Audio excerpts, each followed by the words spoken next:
in this video, ituturo ko sa inyo guys ang iba't ibang uri ng pag-turn ng steering wheel depende kung nasan kayong sitwasyon.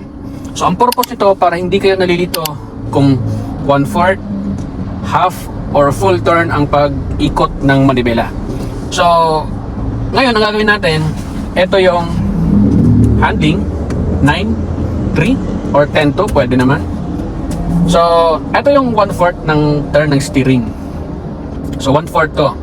Then ito naman yung half turn. Okay? Then ito naman yung full turn. So yun yung mga iba't ibang pag-ikot. Kasi gagamitin natin yan sa iba't ibang uri ng daan. So pag ibabalik natin 1 and 2. Galing po yan ng full turn. Okay? Laging dalawa yung count. So ngayon, ito yung 1/4 sa left. Ito naman yung 1/2 pag nag-turn ka sa left. Then ito naman yung full turn papunta sa left. Okay? So, galing ng full turn, ibabalik mo na siya ng twice itong space na to.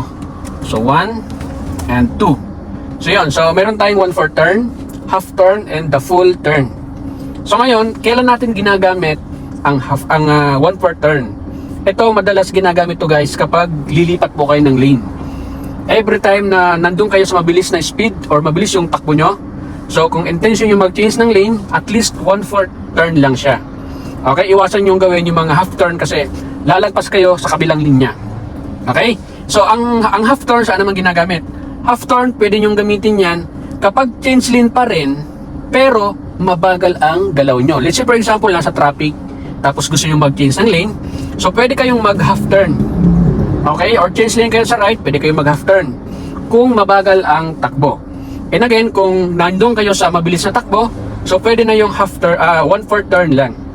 Okay? So yan, tatandaan nyo guys ha, magkaiba ang mabilis sa takbo at sa mabagal na takbo. Kaya ang gagawin nyo, again, pag mabilis ang speed nyo at intention nyo mag-change ng lane, 1/4 turn lang. Okay, 1/4. Kung mabagal ang takbo, let's say nasa traffic at intention nyo mag-change ng lane, half turn. It's enough. Okay? Half turn. So kailan natin ginagamit ang full turn?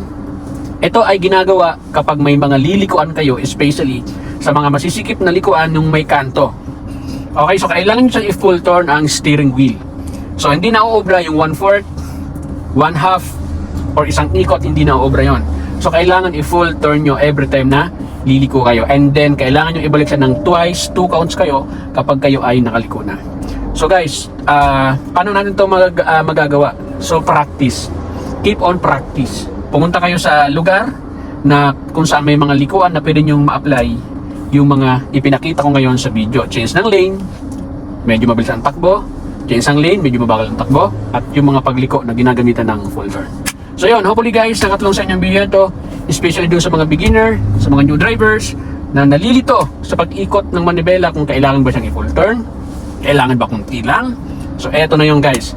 So i-comment nyo yung mga gusto nyong ipagawang video or kung may mga tanungan kayo kung kayo ay nalilito pa. That's it!